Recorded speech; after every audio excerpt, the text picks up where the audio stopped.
자, 안녕하세요. 북서영 카페 여러분. 오늘은 이제 서양의 현대사 관련된 내용을 해볼까 합니다. 자, 교재 몇 페이지 펴보시면요. 291페이지 펴보세요. 자, 1번을 보면 다음은 동서냉전의 장기적 진행 과정을 보여줬다.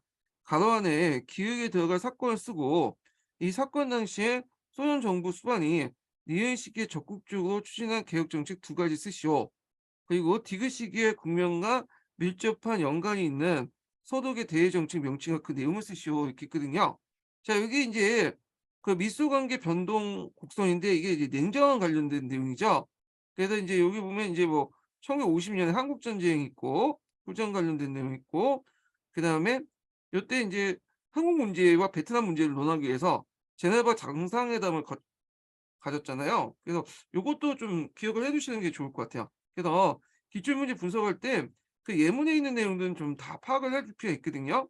자, 그다음에 인제 베르린 장병 건설이 1961 년에 있었고 그다음 5 번이 인제 있는데 5 번에 기억이 이제 들어갈 게 뭐냐 이렇게 내용 있죠. 자, 그러면 요게 1962 년에 일어났던 사건 관련된 내용인데 여기 1962년 여기죠. 이게 어 기억인데 이제 기억에 들어갈 사건 명칭을 쓰는 내용이잖아요.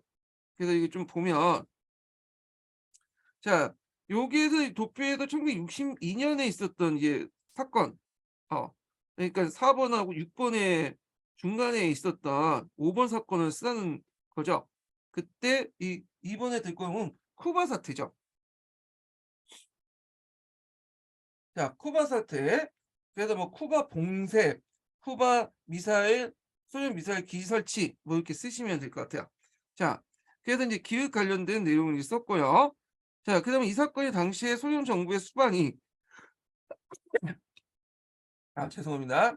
자, 이 사건 당시에 소련 정부 수반이 니은 시기 때 이때 적극적으로 추진한 개혁 정책을 쓰시오 이렇게 했거든요. 자, 이때 이제 집권했던 사람이 누구냐면 그 후르시초프죠. 예. 후르시초프의 정책을 쓰면 될 것 같아요. 그래서 인제 그 당시 그 후르시초프의 정책들을 보면요. 네, 여러 가지가 있는데 스탈린화 정책이 있어요. 스탈린 개인 숭배를 비판하는 내용이 있고 그다음에 중국과 군수 사업을 소비재 생산과 농업을 전환시키고요. 그다음 기계와 집단 농장 합병을 추진하고 노동자 통제를 완화하고 국방비 삭감 및 병력 감축, 평화 공정 정책 그래서 이제 그 일환으로 해 가지고 뭐 오스트리아의 주권을 회복하는 데 노력 있고 티토 하야였고 그다음에 쿠바 사태 이후에 한라인 같은 걸 설치했죠. 예. 그다음에 스푸트니크 발사 같은 우주선 개발 같은 것도 예 볼 수 있다. 이렇게 보시면 될 것 같아요. 자, 그래서 개혁 정책 쓰시면 되고요. 그다음에 이제 디귿 시기 때 국면과 밀접하게 관련 있는 서독의 대외 정책 명칭과 그 내용을 쓰시오 있거든요. 자, 디귿 시기는 이제 어떤 시기냐면 데탄트 시기다 그죠. 그래서 냉전이 좀 이제 가라앉고 했던 1970 년대 이제 초반부터 이제 그 시기를 얘기하는 건데 자, 이 시기 때 서독의 대외 정책 명칭과 그 내용. 자, 요거는 그 당시 집권했던 세력이 누구냐면 브렌트라는 사람이 있어요. 3인당 정권이죠. 그래서 사회민주당 3인당 정권이 인제 등장을 하면서 그 당시 그 3인당 정권은 여러 가지 대내적인 개혁을 인제 뭐냐면 하게 돼요. 또 그때 그 당시 또 68 혁명하고 또 연결돼 있잖아요. 그래서 이 대내적 개혁 같은 거가 인제 보면 대외 정책도 있지만 대내 정책도 좀 같이 볼 필요가 있어요. 그래서 일단 여기 기출문제 분석 내용을 좀 볼게요.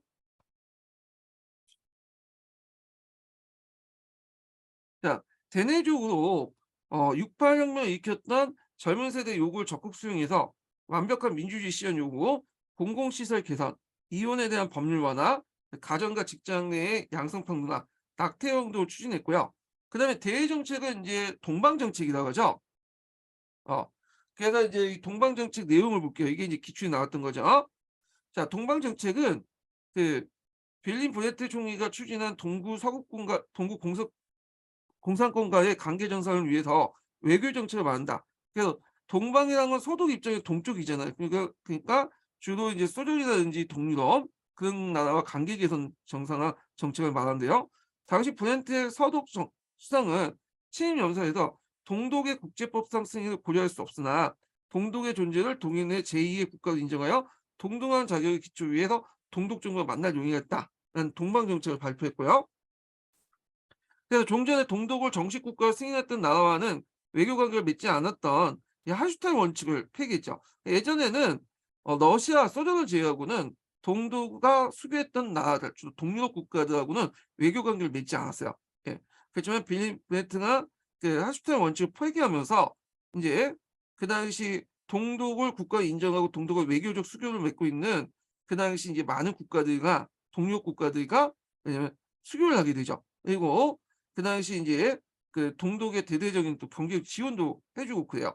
그리고 이때 인제 동유럽 국가 중에 이제 수교했던 나라 중에 이 폴란드가 있었어, 폴란드. 이 폴란드는 인제 수교할 때 어려운 게 뭐냐면 영토 문제 때문에 그래요.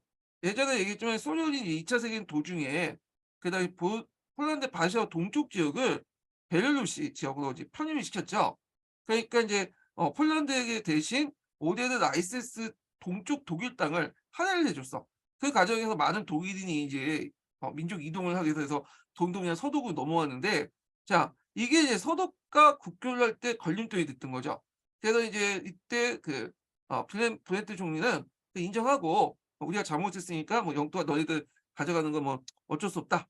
현실 인정하고 그래서 이제 수교를 했고, 폴란드 가서 인제 그때 폴란드 유대인들이 이제 많았고 그 독일인들이 와 갖고 유대인들 학살 많이 했잖아요. 그래서 그때 이제 폴란드 위령비 유대인 학살 위령비에 가 갖고 머리를 아니 숙이고 이제 무릎을 꿇고 머리 숙이면서 이제 사죄를 했죠. 이게 그 교과서 사진에도 나오죠. 자 하여튼 그 1970년 베르린 형상유지협정과 그다음에 동소독 기본조약 조인 그리고 동서 불가침 조약을 체결했다. 그래서 소독과 동독이 함께 유엔에 가입했다. 예전엔 유엔에 가입하기 힘들었죠. 그래서 거부권을 각각 이제 행사하다 보니까 소독이 가입하면 소련이 행사하고 동독이 가입하면 뭐 미국이나 영국 같은 나라들이 거부권을 행사했죠. 그래서 이제 브렌트의 독일 정책은 독일 통일의 기반이 되었고요. 예. 그 후에 헬무트 콜이 이제 독일 통일할 때 그때 헬무트 콜 총리 때 독일 통일이 됐죠. 자 이런 내용들 파악을 해 주시면 될 것 같아요. 자 그래서 대외 정책 명칭은 동방 정책 관련된 내용들 아까 지금 언급했던 것들 쓰시면 될 것 같고요. 자 그다음에 2 번을 보죠. 2 번. 자 고르바초프가 제청한 페레스트로이카 글라스노스트 이건 이제 뒤에도 이제 문제 나오죠. 배경은 1970년대 후반 이후 소련 사회 병리 형상을 찾을 수 있다. 자 이와 관련된 것들을 골라 놓은 것은 이렇게 있는데 보면 자 일단은 1번 문제 보면 체제의 폐쇄성 그리고 폭력에 의한 공업화 추진인데 요걸 인제 보면 이제 이건 스탈린 때 했던 거죠, 스탈린 때. 아 그래서 이제 이거는 고르바초프의 개혁의 배경하고는 좀 관련이 없어요. 스탈린이 인제 거의 뭐냐 농업을 희생하고 공업화를 인제 뭐냐 밀어붙였잖아요. 예. 이런 것들.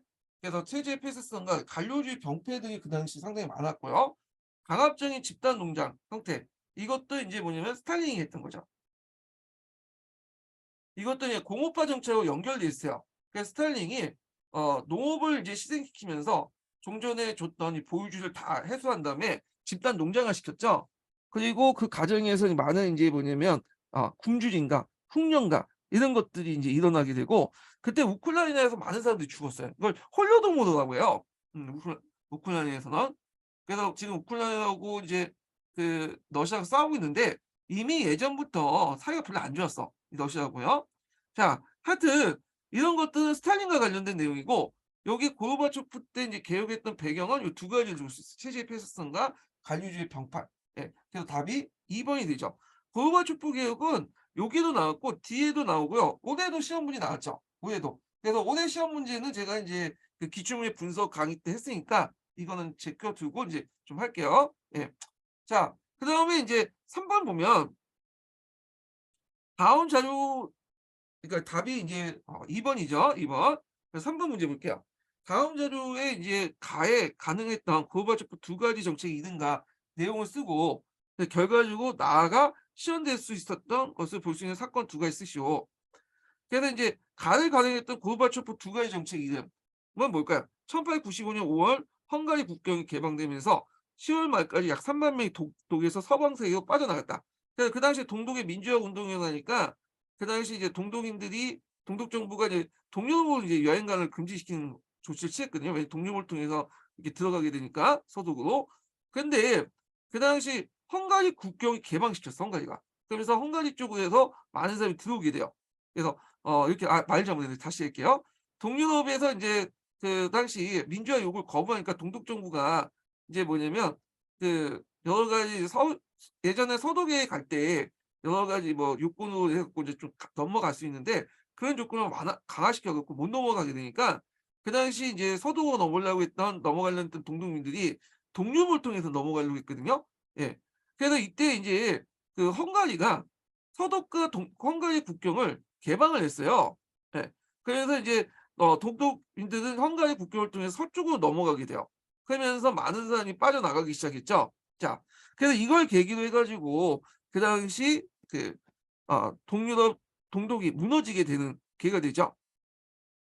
자, 그해 10월 6 일과 7일 동독 정부 수립 40주년 기념 행사에서 민주주의 개혁을 요구하는 1,000명 이상의 시위 군중이 체포되었고 이 기념식에 참석했던 고르바초프는 보다 유연하게 대처할 것을 동독 정부에게 촉구했다. 그 기자회견에서 너무 늦게 깨달은 사람은 역사의 심판을 받게 될 것이다. 말했죠. 자, 이때 고르바초프의 두 가지 정책, 이거는 정치 사회적인 측면에서는 글라스노스트과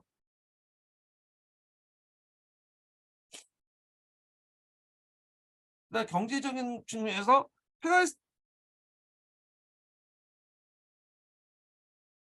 페레스트로이카죠. 예. 그래서 개혁 개방 정책을 했고 요번에 이제 기출문제 나왔던 게 23년 기출문제 나왔던 게 요 페레스트로이카 정책 중에 그 집단 농장 개혁 관련된 내용이 시험에 나왔죠. 요 부분이요. 예. 자, 그래서 결과적으로 나아가 실현됐던 것을 볼 수 있는 사건 두 가지 쓰시오. 요거는 이제 뭐예요? 결과. 아, 요거는 이제 동독이 이제 서독에 통합되는 거죠. 그래서 그 사건은 이제 뭐냐면 베르린 장벽 붕괴, 요 독일 통일 뭐 요렇게 이제 볼 수가 있는데 이런 거와 연결돼서 보시면 되고 근데 이거는 너무 예매하게 좀 말을 해 가지고 그 외에 또 답이 여러 개 나올 수가 있어요. 예. 그냥 저희는 예시담에 든 거니까 이렇게 뭐 동유럽 민주화 뭐 이렇게 들 수도 있죠, 넓게 보면. 예. 그래서 이제 해석 여하에 따라서 답안이 좀 될 수가 있어, 이 사건 관련된 내용은요. 그래서 요거는 너무 인제 광범위하기 때문에 일단 해석 여지가 있다. 이렇게 좀 기억을 해 두시면 될 것 같아요. 자, 그다음에 4번 문제 보자. 4 번. 자, 다음은 유럽 통합의 단계적 진행 과정이다. 가에 인제 기구의 명칭을 쓰고 나조약의 주요 내용 두 가지 쓰시오. 이렇게 있고 그리고 다시기 때 새롭게 추진한 경제 통합 정책 한 가지 쓰시오. 이렇게 있거든요. 자, 여기에서 인제 시기적으로 보면 어 1, 2, 3, 4, 5, 6, 7 이렇게 있잖아요. 여기 보면 1 번도 있고 2번 있고 3번 있고 4번 있고 이렇게 있는데 자, 여기에서 인제 일본은 뭐냐면 1950 년대에서 이제 51년 이렇게 넘어갈 때 그때 인제 프랑스, 독일 석탄 철강청이 만들어져요. 1950 년에. 그래서 프랑스, 독일 석탄 철강청이 만들어지거든요.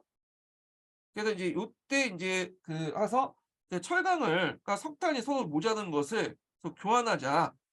그래서 인제 이렇게 인제 만들어졌죠.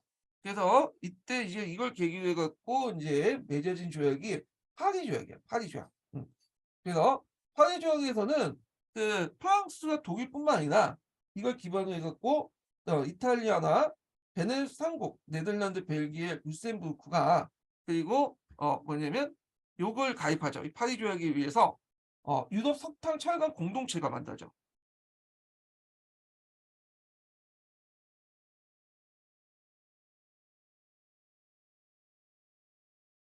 그래서 종전에 프랑스, 독일의 석탄 철강청을 바탕으로 해서 파리 조약을 통해서 요게 이제 유럽 석탄 철강 공동체가 만들어졌다. 이렇게 보시면 돼요. 그걸 줄여 가지고 이제 ECSC라고 하죠. 네. 자, 그래서 있고 그다음에 나에 들어갈 것은 뭐냐면 로마 조약이에요. 로마 조약. 음. 그래서 이 로마 조약은 이제 그 내용이 뭐냐 이렇게 보면요. 자, 그래서 간세 상호 폐지, 그리고 공동 간세 설정, 지역 간의 노동과 자본의 이동의 자유, 농업, 운수, 통상, 금융, 사회 등 광범위한 분야에 걸쳐 공동 정책 수립, 유럽 투자은행 수립. 뭐냐면 그 성립을 이제 했고요. 이때 이제 1957년에 이제 프랑스, 도 이탈리아, 네덜란드, 벨기에 같은 6개국들이 로마 조약을 체결했죠. 그래서 이제 이때 그 만들어진 단체가 뭐냐면 유럽 경제 공동체예요. 유로폰 뭐 이코노미스트 커뮤니티에서 줄여서 그 EEC라고 하죠. EEC. 예. 그래서 이 로마 조약을 계기로 해서 EEC가 창설됐다. 이렇게 보시면 되겠죠. 자, 그다음에 이제 이렇게 있고 여기 보면 이제 그 내용 중에 이제 다시기 때 새롭게 추진된 경제 통합 정책을 한 가지 쓰시오. 자, 이 유럽 연합이죠. EU. 예. 그래서 이제 그때 이 씨가 나중에 이제 마스트 조약을 맺고 1992년에 마스트리트 조약을 맺잖아요. 그래서 이제 그 이 씨가 어 이게 이 씨로 이제 바뀌고 이게 이제 EU가 돼요. 이 조약이 입각해서. 예. 그래서 EU가 이제 마스트 조약을 통해서 형성되는데 그래서 이제 이 씨가 EU 정치를 바뀌고 그 여러 가지 이제 그 경제 통합 정책을 하게 되는데요. 그 내용을 보면 각국의 자체적인 통화를 폐지하고 유도라는 통화를 사용했다. 물론 이제 이 시의 그러니까 EU의 모든 국가들이 유도 통화를 쓴 건 아니죠. 영국은 계속 파운드 썼죠. 뭐 영국은 나중에 이제 그 브렉시트로 이제 탈퇴를 했지만 자, 하여튼 이렇게 해서 이제 뭐냐 EU 통합이 이루어졌다. 이렇게 보시면 될 것 같아요. 자, 그래서 요거는 유럽 통합 관련된 내용인데 요 자세한 내용은 서양사 개론보다는 서양사 총론을 읽는 게 좋아요. 서양사 총론 내용이 되게 자세히 돼 있거든요. 그래서 저도 이제 그 교재 만들 때 그 문제 분석을 할 때 서양사 총론 내용을 상당히 많이 참고했어요.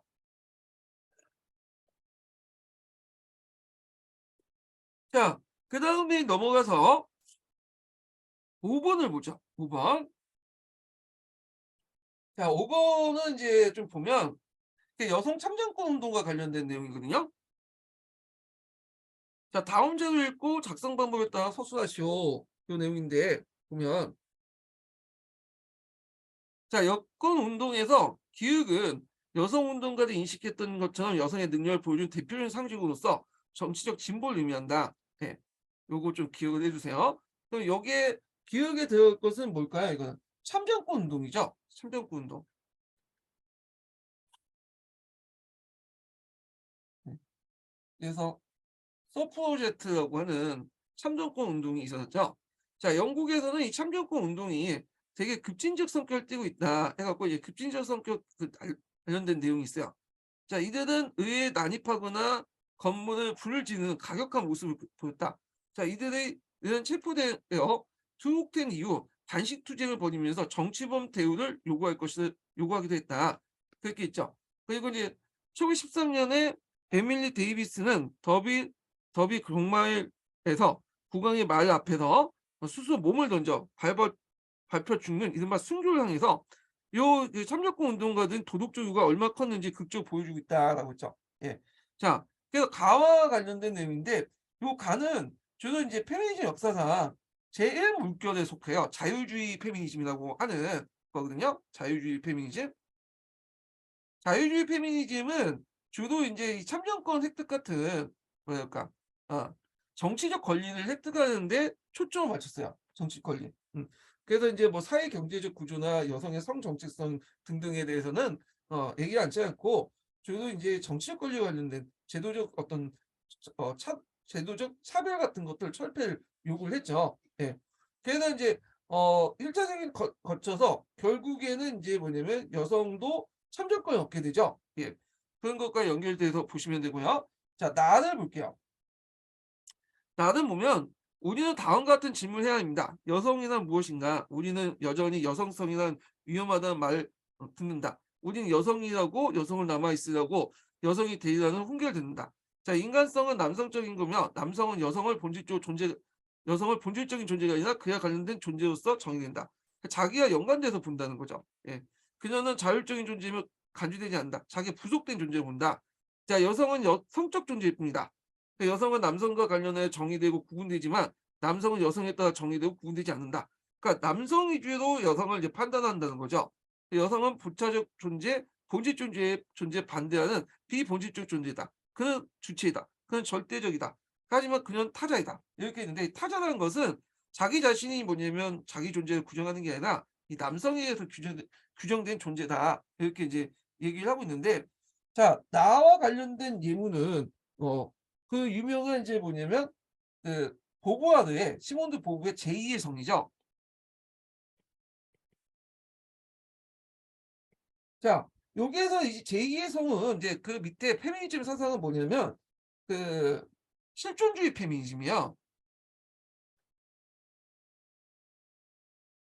그 예문에서 이제 또 보시면 알겠지만 본질이 어떻고 존재가 어떻고 그런 말이 나오잖아요. 이런 것들은 실존주의 페미니즘이라 여성의 어떤 실존에서 그 남성의 타자성에 의해서 규정되는 게 아니라 그 자기 자신에 대한 어떤 글 통해서 규정짓는 그런 것들을 이제 얘기를 하고 있는데 그래서 이제 남성이 이제 여성을 타자시키면서 억압하면서 자신을 종속시켰죠, 여성들을. 예. 그런데 이제 이런 식으로 그 태어날 때부터 여성은 타자로서 남성과 다르게 급을 짓고 남성과 열등해지는 과정을 논한 책이 제2의 성이야. 그러니까 여성이 바로 쓰려면 자신의 본질과 실존을 알고 어 다시 여성성에 고민을 해봐야 된다. 그래야지 실존으로서 여성이 존재할 수 있다. 남성에 비해서 규정된 실존이 아니라요. 그 존재가 아니라 타자성을 극복하고 여성의 실존을 뭐냐면 세우자. 이게 이제 실존주의 페미니즘이요. 그래도 이제 그 사르트의 실존주의 바탕으로 했다고 그래요. 그래서 앞에 있었던 자유주의와는 약간 결이 다른 그런 페미니즘. 그다음에 이렇게 보시면 돼요. 페미니즘도 되게 많아요. 뭐 실존주의 페미니즘 있고 자유주의 페미니즘 있고 급진주의 레디컬 페미니즘 있고요. 뭐 에코 페미니즘도 있고 마르크스 페미니즘도 있어. 그래서 이제 하여튼 이런 실존주의 페미니즘 관련된 거. 그다음에 단을 보죠. 단은 뭐냐면 요게 인제 그 실존주의 운동이 있었잖아요. 이 실존주의 운동을 제일 물결이라고 해요. 자유주의 제일 물결이라는데 요게 이제 단은 이것도 자유주의 운동 중에 하나예요.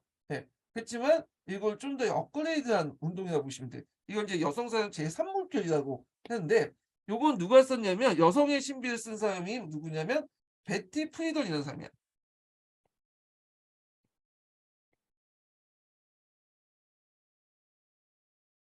그러니까 이 베티 프리드는 어 자유주의 페미니즘이에요. 기본적으로 이 사람도. 그렇지만 이제 그 나중에 급진적 페미니즘에 넘어가는 가독이 있었던 사람이다. 이렇게 보시면 돼요. 자, 하여튼 보면 자, 여성의 신비는 여성을 위한 최고의 가치와 유일한 책임이 여성만의 여성성 실현이라고 말한다. 여성의 신비는 서양 문화의 커다란 잘못이 여성 역사의 대부분 시기에 여성성을 가속평가한다고 말했다. 그래서 과거의 여성이 가진 고민들의 근원은 여성들이 오직 성적 수동성, 남성의 지배, 그다음 모성의 진작 등에서 성취를 이룰 수 있는 자기 본성을 받아들이는 대신에 남성을 부러워하고 남성적인 되는 것을 애쓰는 것이라는 그것을 여성의 신비라고 말했다. 그러나 이 신비는 미국 여성에게 주는 새로운 이미지, 직업, 가정주부 같은 낡은 이미지다. 새로운 신비는 그 어느 정도 그밖에 어느 정도 될 기회가 없었던 가정주부 어머니를 모든 여성의 어떤 역할 모델로 만들었다. 그래서 여성이라는 것은 이제 뭐냐면 이렇게 가부장적 위해서 순종되는 그런 걸로 여성을 이미지를 포장을 시켰고 그러다 보니까 이제 여성이 그런 모델을 보고 뒤에 있는 이제 태어난 젊은 애들이 이거 보고 이제 여성상을 삼고 그렇게 됐다. 그래서 가부장적 그런 구조가 재생산됐다. 뭐 이렇게 이제 얘기를 하고 있거든요. 예. 그래서 이제 프리덤은 이 책에서 능력 있는 미국 여성이 자신의 활력과 능력을 어떤 의미의 일을 추구하지 않는다면 여성들은 남성의 시각에 의해서 꾸민 노동을 하고 같은 비생산적 일을 하고 꾸민 노동은 이제 하장을 하는 거죠. 그리고 파괴적인 사랑으로 자신의 활력을 낭비할 것이다. 그래서 그래서 이제 이 여성의 신비에서 이제 이걸 강조한 건데, 물론 이제 이거에 대해서 이제 여러 가지 문제가 많아. 왜냐면 여성의 신비는 누굴 이제 그 주체를 했냐면 모든 여성이 아니라 주로 이제 그 부유주와 고학력의 백인 여성 관점에서 반영을 했던 거죠. 그래서 하류층의 여성이나 유생 인종의 여성 입장에선 도외시했다. 유생인이나 하류층 여성들은 밑에는 이렇게 가정 안에서만 있을 수 없죠. 가정주부나 어머니 바쁘잖아. 투잡 뛰어야지. 이거는 배때기가 좀 푸는 한마디로 속된 말로 여성들, 돈 있는 여성들이 하는 소리다. 이렇게 비판을 받아요. 예. 그래서 하여튼 이렇게 있다는 걸 좀 기억을 해두시고요. 자, 그 기역에 들어갈 공통 용어와 니은에 들어갈 서명을 쓰시오. 요거는 뭐 쉽죠? 요거는 그 교과서만 읽어도 이제 풀 수 있는 부분이에요. 기역에 들어갈 것은 이제 참정권 운동 이렇게 쓰시면 되고, 니은은 제2의 성 쓰시면 되겠죠. 자, 그러니까 가와 다에 대한 여성 운동을 내부에서 공통 제기된 비판을 두 가지 쓰시오 이렇게 했거든요. 요게 어려워. 이게. 그래서 요거 제가 답안을 이제 찾았거든요. 네, 그리고 지금 제시된 답안도 채점 답안이에요. 지금 채점 답안. 네, 제가 이제 아시는 분을 위해서 20년 기출문제 채점 답안을 다 알아냈거든요. 직접 그 채점에 들어가신 교사분인데 알려줬어 저한테. 비밀이 지금 3, 4년 지나서 지금 얘기하는 거예요. 네. 그래서 20년 답안은 정확해요. 이거는 채점 기준 가지고 얘기를 설정한 거기 때문에 정확한데, 요 가와 다는 주로 페미니즘에서 어디 속하냐면 자유주의 페미니즘에 속해요. 자유주의. 어떤 분은 이제 그 베터 프리덤이라는 사람을 급진주의로 이렇게 생각하시는 분인데, 이 사람도 자유주의 페미니즘의 페미니즘 역사사. 그렇지만 레디컬 페미니즘으로 넘어가는 가독에 있는 여성 좀 보시면 돼요. 네. 자, 하여튼 여기에서 이제 그 자유주의 페미니즘은 좀 문제점이 뭐냐면, 일본결 당시에는 이제 초창기 자유주의 문제였죠. 그래서 이 당시에는 이제 주로 계급적인 문제는 다루지 않고 좀 정치 제도적인 문제, 그러니까 뭐 참정권 획득 이런 데만 하고 끝났고요. 그다음에 산물결인 요 자유주의 물결에서는 좀 가부장적인 어떤 그 모습들 비판을 했어요. 그래서 그 당시 이제 이 가부장적인 모습도 주로 백인 가족을 바탕으로 하는 거죠. 그래서 여기에서는 사회경제적인 어떤 계급 도외시하거나 이 둘 중에 인종차별 문제를 또 도외시했다. 그래서 계급이나 인종에 대해서 관심 없고 제도나든지 가부장적 남성 간 가부장적 사회구조만 비판하는데 있다. 그래서 마르크스학이라든지 뭐 여러 사학도 비판을 받아. 페미니즘부터. 그래서 이런 내용도 좀 기억을 해주시면 될 것 같아요. 그래서 이게 중요한 게 어떤 가격화한 거 아니냐. 요거 가보면 이제 뭐 단식 투쟁을 벌이고 국왕이 앞에 스스로 몸을 던져서 순교자가 되고 가격한 거 아니냐. 그게 비판 내용이라고 하신 분도 있는데 그거 아니에요. 여기 보면 여성 운동 내에서 공통적으로 제기됐던 비판이죠. 우리가 지금 그 페미니즘 비판에서 막 가격하다 이런 게 아니에요. 지금 이거는 그 남성의 시각에서 비판한 거고, 그 여기에서는 주로 여성 운동 내부 페미니즘 내에서 비판한 거야. 페미니즘. 그리고 가격하다는 말할 수 없는 게, 잘 읽어보면 제가 기억하라고 했죠. 여기 보면 여성의 능력을 보여준 대표적인 상징으로서 정치적 진보를 이룬다. 정치적 진보로서 그 예가 지금 쭉 있는데 이거 다 가격하다고 이게 이렇게 하면 이거 정치적 진보가 될 수가 없는 거 아니에요. 그러니까 앞뒤 문맥이 안 맞지. 여기 이미 단서가 줬기 때문에 요거는 여성 내부에서 시각에서 접근해서 봐야 된다는 거야. 예. 자, 그래서 있고, 제가 이거 책을 근거를 찾기 위해서 어디에 찾았냐면, 이거 아무리 그 여성책 그 뭐냐면 역사책 그 기본서 논문 뒤져봐도 없더라고. 근데 어디 사회학 책에서 나와요. 사회학 책은 페미니즘의 어떤 그 관점 해가지고 각각의 페미니즘 특징도 있고 그거에 대한 여성학계 내부의 비판 내용이 있거든요. 거기에서 찾았어 근거를.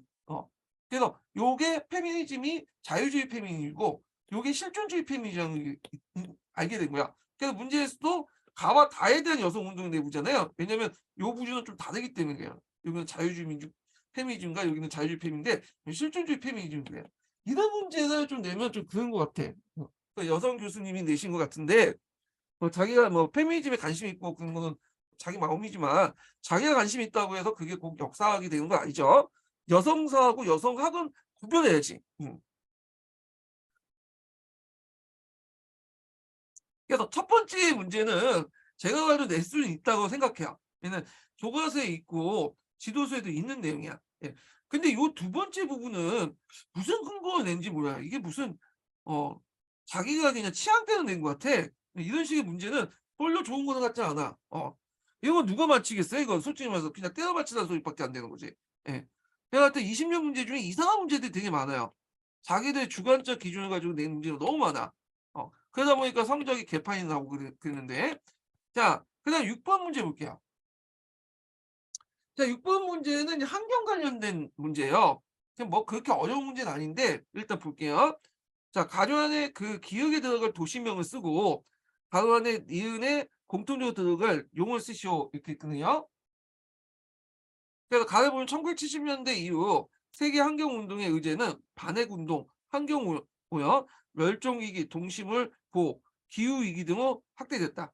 그런데 이제 1979년 미국의 슬림 아일슨과 그다음에 1986년 그 소련에 여기 들어갈 게 뭐냐면 체르노빌이죠. 이거 되게 유명하죠. 아마 그냥 주는 걸로 이제 될 것 같아. 이건 하도 유명해요.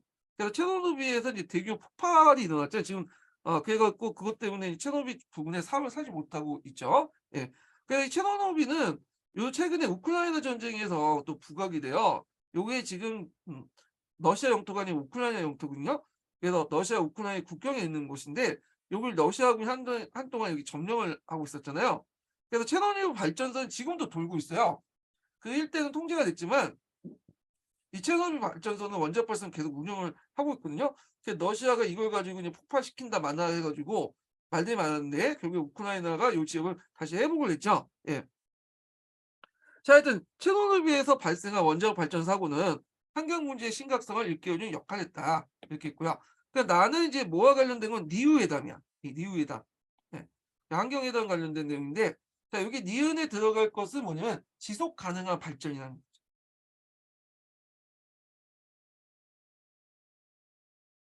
그러니까 지속 가능한 발전은 뭐냐면 그 미래 세대가 살아갈 수 있도록 현 세대에서 자연은 개발이나 이런 걸 자제해야 된다는 거야. 그래야지 장기적인 관점에서 미래 세대와 같이 지구의 자원을 공유할 수 있다. 미래 세대를 위해서 지금 현재 세대가 최대한 좀 아껴 써라. 뭐 이런 게 지속 가능한 발전 개념이거든요. 그래서 이 회담에서 이런 개념을 제시했다라는 거죠. 그래서 요 가와 나는 환경 문제인데 요거는 이제 그 어디에 나오냐면 세계사 교과서에 나오죠. 세계사 교과서에 보면 이제 현대 사회에 관련된 여러 문제들이 있어요. 그래서 요게 이제 나와요. 그래서 엄밀히말하면 역사에서 다루는 것보다는 주로 인제 사회 과목에서 다루는 부분이거든요. 근데 요런 게 좀 나오더라고요. 그래서 그 여러분들 이제 세계사 교과서 읽을 때 현대사 부분에서 정치사만 읽지 말고 사회경제사도 같이 그래서 특히 사회 여러 가지 문제점 그래서 현재 여러 가지 문제점을 당면한 문제들이 있죠. 이런 거에 관련된 것도 역사학에서 좀 다룰 수 있다라는 거죠. 그래서 사회과 융합될 수 있는 부분이거든요. 그래서 22년 개정교육과정 보면 이런 그 현대사의 여러 가지 문제를 좀 뭔가 사회과와 역사과 융합해서 문제 해결 관련된 내용, 교과 내용이 많이 있어요. 그래서 앞으로 이런 문제들, 현대사의 여러 가지 문제들에 대해서 많이 나올 수 있어요. 뭐 여기는 환경 문제와 관련된 내용도 있지만 그 외에 뭐 인종 문제나 그런 것도 나올 수 있죠. 그다음 남북 문제, 여기서 남북 문제는 주로 이제 북반구와 남반구의 문제를 얘기해요. 등등 지금 현대 사회에 갖고 있는 여러 가지 문제점에 대해서 어 나올 수 있다는 거 관련 문제에서. 그래서 세계사 교과서 읽을 때 현대 정치뿐만 아니라 사회나 경제, 문화 부분에서 한번 꼭 보고 넘어가세요. 요거 나올 수 있어. 이와 같은 유사한 문제들이요. 자, 그래서 인제 있고 그다음에 올해 기출 문제에 나왔던 게 이제 고르바초프 개혁 관련된 집단 농작 관련된 내용들이 나왔죠. 요건 제가 한 23년도 기출 분석 강의 때 했으니까 그거 참조를 하시고요. 내년에 또 이제 기출문제 분석 강의 할 텐데 내년에는 여기 또 집어넣어 가지고 할 거예요. 23년 올해 나온 24년까지 합쳐서. 예. 이렇게 해서 서양사 기출문제 분석 강의가 다 끝났고요. 다음 시간에 동양사 기출문제를 하겠습니다. 요 동양사. 자, 오늘 수고하셨고요. 다음 시간에 뵐게요.